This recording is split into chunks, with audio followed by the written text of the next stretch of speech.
জাতীয় নাগরিক পার্টি এনসিপির জ্যেষ্ঠ যুগ্ম মুখ্য সমন্বয়ক ও রাজনৈতিক পর্ষদের সদস্য আব্দুল হান্নান মাসুদ জীবনের নতুন অধ্যায়ে প্রবেশ করেছেন।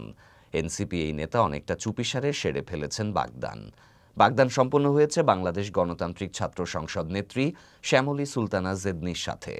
বৃহস্পতিবার 18 সেপ্টেম্বর মাসুদ জেদনির আনুষ্ঠানিক বাগদান অনুষ্ঠিত হয়। হান্নান মাসুদের বাগদানের খবর প্রকাশের পর থেকেই তার বাগদত্তাকে নিয়ে কৌতূহল শুরু হয় জনমনে। কে সেই পাত্রী যার সাথে নতুন জীবন শুরু করতে যাচ্ছেন হান্নান মাসুদ? জানা যায়, পাত্রী শ্যামলী সুলতানা জেদনির বাড়ি লক্ষ্মীপুর। তিনি বাংলাদেশ গণতান্ত্রিক ছাত্র সংসদের কেন্দ্রীয় নির্বাহী সদস্য হিসেবে দায়িত্ব পালন করেছেন। গত 28 ফেব্রুয়ারি জুলাই আন্দোলনের সাবেক সমন্বয়কদের ছাত্র সংগঠন বাংলাদেশ গণতান্ত্রিক ছাত্র সংসদ থেকে পদত্যাগ করেন জেদনি। এছাড়া জেদনি বাগছাসের মিডিয়া সেলের সহ সম্পাদক হিসেবেও আছেন। অন্যদিকে নোয়াখালী দ্বীপ উপজেলা হাতিয়ায় জন্ম নেয়া আব্দুল হান্নান মাসুদ বাংলাদেশের তরুণ রাজনীতিতে উদীয়মান এক নেতা। হান্নান মাসুদ শুক্রবার সৌদি আরবে গেছেন, সেখানে এক সপ্তাহের বেশি অবস্থান করবেন। পরে পবিত্র ওমরা করবেন এবং দলীয় কর্মসূচিতে অংশ নেবেন বলে জানা গেছে।